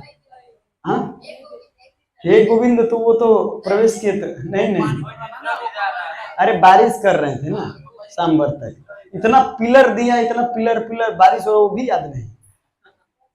हाँ, तो वो अब सांबर तक को भेजे तो वहां पे अब इंद्रदेव पीछे पीछे ऐरावत पे सवार हो गया है और वहां पे बारिश कर रहे। यहाँ पे ब्रजवासी लोग तो भगवान को पता चल गया। अब भगवान क्या किए, वहां पे गए और सब ब्रजवासियों को सांत्वना दिए कि आप लोग चिंता मत कीजिए, आप लोग चलिए, गोवर्धन को हम लोग पूजा किए हैं तो गोवर्धन ही हमारी रक्षा करेंगे, इसीलिए हम गोवर्धन के पास चलते हैं। तो सारे को मिलाए और सब अपना अपना क्या कहते ठेले पे बैठ गए। और वहां पे जितने लोग चल रहे थे अपने चल के भी जा रहे थे, जितने लोग चाह रहे थे वो ठेले पे भी बैठ गए। और जाके बच्चे को ज्यादा, जितने बूढ़े थे और बच्चे थे उनको बैठा दिए ठेले पे, और जितने चल सकते थे जब नौजवान वो दौड़ते दौड़ते गए, गोवर्धन के पास गए। और भगवान वहां पे जाते बोले कि अब क्या करने वाले ब्रजवासी? बोले कि अब मैं गोवर्धन को उठाऊंगा। अरे तुम एक पीढ़िया नहीं उठा सकते, गोवर्धन को उठाएगा, चल चल। इनको नहीं विश्वास हो रहा था, तो जाने के लिए भी तो कुछ दिखाना पड़ेगा ना, प्रमाण देना पड़ेगा। तो जाके भगवान उसी समय ज्यादा नहीं था, जाके और एक पेड़ पे चढ़े और पेड़ को ऐसे मोड़ के और सीधे तोड़ दिए। तो इनके सखा लोग देख के, अरे बाप, अरे पेड़ को तोड़ दिया रे, कुछ ना कुछ तो है। लेकिन हमको लगता है तू बलराम जी के साथ रहते रहते थोड़ा तू भी पेड़ उठा, लेकिन गोवर्धन नहीं उठा सकता। सोचे कि अभी इस समय वार्तालाप करने का समय नहीं है, सीधा दौड़ते दौड़ते और गोवर्धन के अंदर प्रवेश कर गए। और उनका जीपीएस बहुत जबरदस्त है भगवान का। इतने बड़े 7 कोस की लंबाई में भगवान बीच में जाके और सीधा पर्वत के सेंटर में जाके उठ गए। और गोवर्धन महाराज को जब उठाए तो गोवर्धन महाराज तो हरिदास भरे हैं, पूरा एकदम कंपन होने लगे, कृष्ण प्रेम उनको पास, एकदम रोमांचक कंपासु तरंग भाजो पूरा होने लगा उनको। कृष्ण हमको उठा रहे हैं, अब क्या करूं, स्वागत कैसे करूं कृष्ण का। गोवर्धन महाराज सोचने लगे, और वो गोवर्धन महाराज वहां पे फूल फूल बारिश करने लगे, और उनके लिए आसन क्या दूं। गोवर्धन भगवान आए तो आसन क्या दूं, तो आसन भी तो पर्वत, तो भगवान नीचे से एक वैसा ही पीढ़िया जैसे पहाड़ का ही ऊपर उठा दिए, और भगवान सीधा देखते ही देखते, जैसे हम वो क्या कहते हैं गोबर छत्ता होता है ना, गोबर पे ऊपर छत्ता, तो जैसे बच्चा ऐसे उठा लेता है, तोड़ लेता है, वैसे ही भगवान गोबर छत्ता जैसा ही, कुकुर मुत्ता भी वो कहते हैं ना उसको, जहां पे कुत्ता मुत देता है वहां पे वो बचता है ज्यादातर, तो वो गोबर छत्ता जैसा भगवान गोवर्धन को उठा लिए, गोवर्धन को उठा के, और वहां पे ऐसे बढ़ गए कि गोवर्धन महाराज नीचे से भी थोड़ा पीढ़िया जैसे वो आसन जैसा बना दिए। तो आप देखते हैं पिक्चर में उनका आसन थोड़ा ऊंचा है, और गोवर्धन महाराज को एक उंगली पे धारण किए। गोवर्धन महाराज को अब थोड़ा प्रेम आ रहा है, अब गिर जाऊं तो फिर इतने ब्रजवासी सबको बोले उसमें प्रवेश कर गए। और आप सोचते होंगे कि जो गोवर्धन पर्वत उठाएंगे तो उसमें सांप ऊप कुछ कीड़े उड़े होंगे, है ना, क्योंकि जब किसी पहाड़ को या किसी पत्थर को उठाते तो पत्थर के नीचे तो कीड़े मकोड़े रहते, लेकिन गिरिराज महाराज वहां पे कुछ कीड़े मकोड़े नहीं था, वहां पे सारा सफाई कर दिए थे एकदम से। सुनाई दे रहा है प्रभु जी? और नजदीक आ जाइए, कोई बात नहीं, माइक से चलता है, आप लोगों के लिए कथा रहे, जितने लोग सुन रहे ध्यान पूर्वक उनके लिए, आप लोग और नजदीक आ जाइए।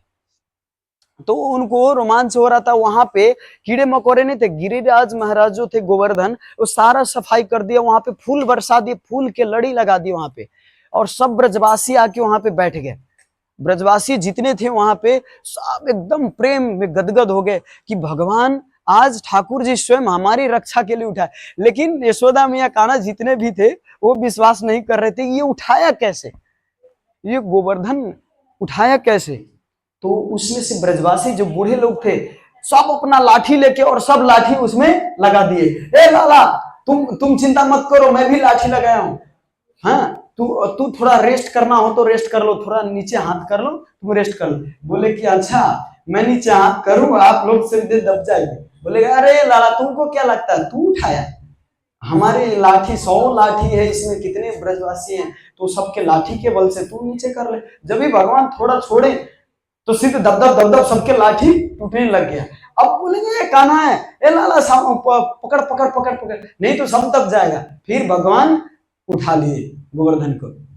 अब वहां पे कहते हैं नहीं नहीं, हमको लगता है हमारा ब्रज का प्रभाव ही ऐसा है कि तुम उठा पाए, इतना करने पर भी विश्वास नहीं कर लिए, हमारा ब्रज का प्रभाव है, वृंदावन का प्रभाव है कि तू उठा पाया। और दूसरा लगता है कि यहाँ पे देवताओं का भी तुम पर आशीर्वाद है, और सबका नजर तुम पे टिका हुआ है, इसीलिए तुम उठाए हो। इसीलिए कहा जाता है कछु माखन सो बल लियो, कछु गोपन करे सहाय, श्री राधे जू के कृपा से गोवर्धन लियो उठाए। वहां पे राधा रानी भी थी। देखिए 84 कोष में ब्रजवासी रहते हैं, तो सब जगह जगह पे उनका घर था, एक जगह पे नहीं आ पाते, लेकिन इसी दिन ही सारे ब्रजवासी एक जगह पे थे। उस दिन राधा रानी भी आई थी, तो राधा रानी डायरेक्ट अगर भगवान पे देखते तो लबधब दबदब करके प्रेम उन्माद होगी गिर जाती, क्योंकि राधा रानी के प्रेम से भगवान वो पकड़ नहीं पाते थे। लेकिन राधा रानी ऐसे देखते थे, कनुआ के देखते थे, मतलब नीचे देखते थे लेकिन थोड़ा ऊपर से उठा लेते थे, हैं? तो ऐसे भगवान इतने में देखते थे, भगवान को प्रेम उन्माद आता था। तो राधा रानी को श्रेय, देखिए कोई भी लीला करते हैं भगवान तो भक्त को ही श्रेय देते हैं। देखिए अर्जुन युद्ध किए, युद्ध करने से भगवान सुदर्शन चक्र से सबको मार सकते थे, और वहां पे बर्बरिक भी देखा था कि आपने अपने सुदर्शन चक्र से सबको मारा है। बर्बरिक बोला कि आपने सुदर्शन चक्र से मारा, मैंने नहीं देखा कि अर्जुन ने मारा, तो भगवान ने ही सबको मारा। लेकिन विश्व में गान किसका होता है? अर्जुन का।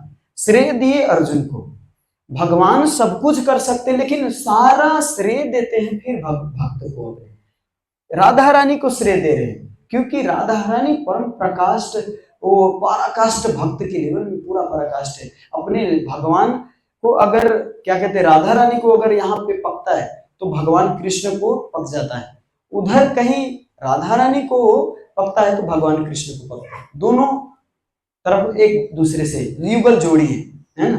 तो इसीलिए बहुत क्या कहते हैं, प्रेम के पराकाष्ठ, उनके प्रेम के समझने के लिए हमारे लगता है कि लाखों जन्म वास्तव में हो जाए, फिर भी हम उनके ब्रह्मा शिव जितने भी हैं, वास्तव में शिव जी, यहाँ पे मैं शिव जी भी खोल कर, शिव जी तक भी आज तक राधा रानी के प्रेम को नहीं समझ पाए।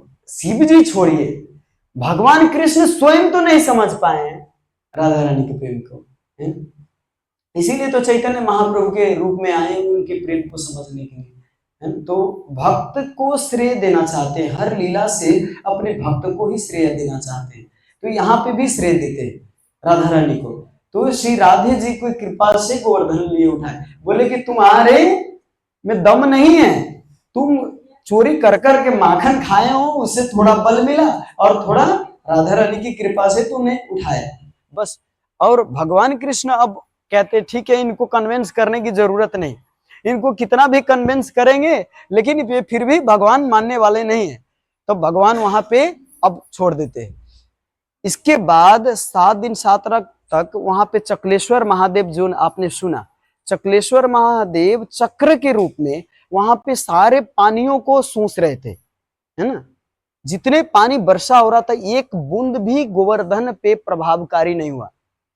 अब कहेंगे नीचे जब भगवान जब गोवर्धन उठाए तो वहां पे तो क्या कुआं जैसा बन जाना चाहिए ना, थोड़ा गहरा हो जाना चाहिए, लेकिन नहीं हुआ था। वहां पे एक बूंद भी अंदर प्रवेश नहीं कर पाया पानी, क्योंकि वहां पे चक्लेश्वर महादेव चक्र के रूप में भी वहां पे रक्षा कर रहे थे।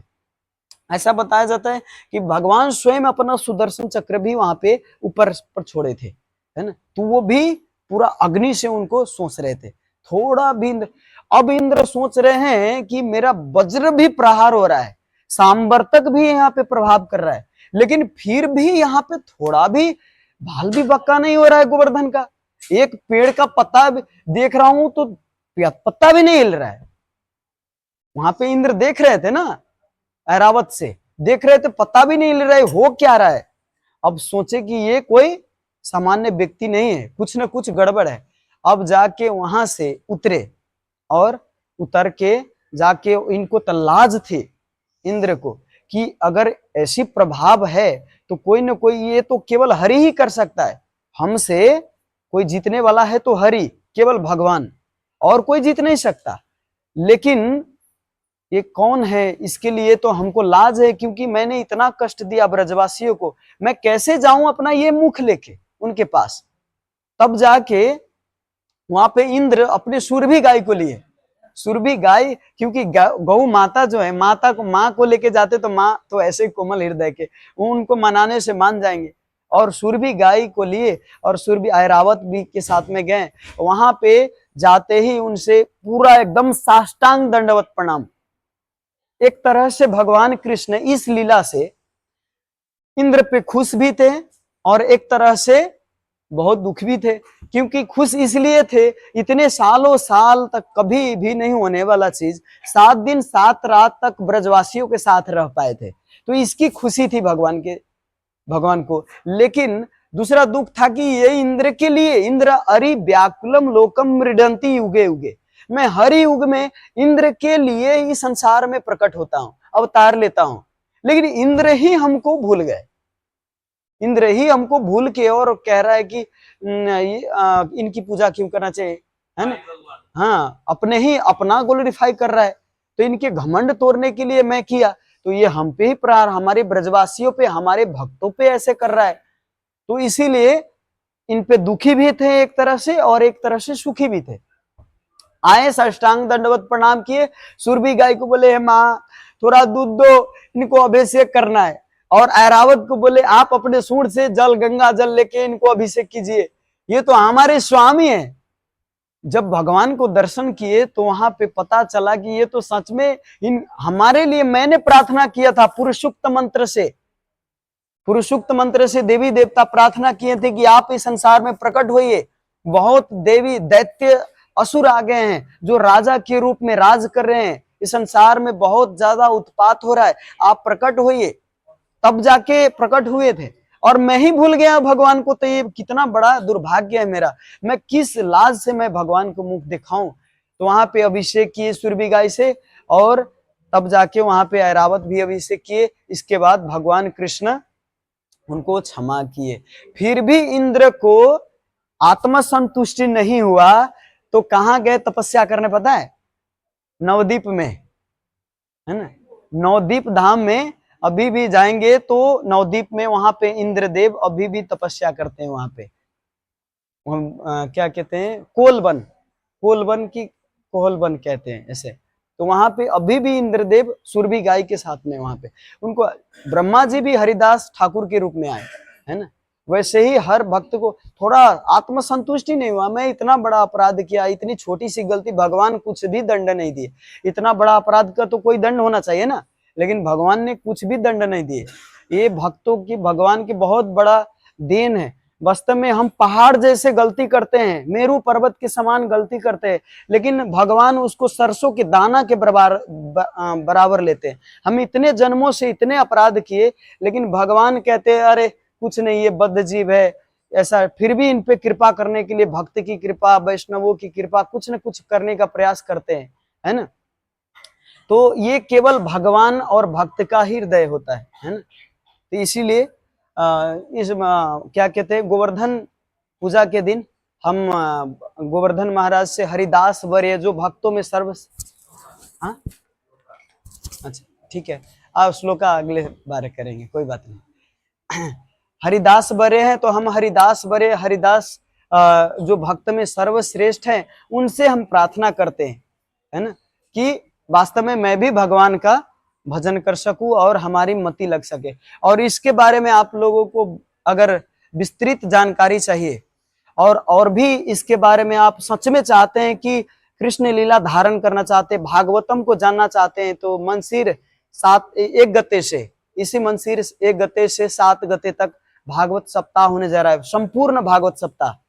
सच में मैं अगर भक्त बना था तो वास्तव में शुरू में 7 डेज कोर्स मैंने लाल गोविंद प्रभु जी से लिया था, उनका ही 7 डेज लेके मैं भक्त बना। हमको थोड़ा भी विश्वास नहीं था कि वास्तव में भगवान भी होता है, लेकिन लाल गोविंद प्रभु जी ऐसे प्रस्तुत किए थे, ऐसे प्रस्तुत किए कि एक नास्तिक व्यक्ति उसको भी एक विश्वास हो गया कि वास्तव में भगवान है, हमारा कर्तव्य है भक्ति करना, ये विश्वास दिला दिया। और मैंने सच में भक्ति का प्रयास कर रहा हूं आज। तो आप लोग, आप आ सकते हैं, और कलश यात्रा भी होने वाला है, उसमें आप पूरा संपूर्ण परिवार के लिए आप एक संकल्प ले सकते हैं, कलश यात्रा में भाग ले सकते हैं। 1 से 8 परिवार जुड़ेंगे इसमें, बहुत भव्य के साथ होने वाला है श्याम मंदिर में। तो आप लोग सब लोग आ सकते हैं, और जितने भी जानकार हैं आप रिलेटिव संबंधी जितने हैं उनको भी बता सकते हैं, वो भी आए और इसमें भाग लें। और भागवत वास्तव में हृदय में धारण कीजिए, कृष्ण लीला को हृदय में धारण कीजिए। इतना कहते हुए मैं यहीं पर विराम देता हूँ। हरे कृष्णा। श्रील प्रभुपाद की जय। श्री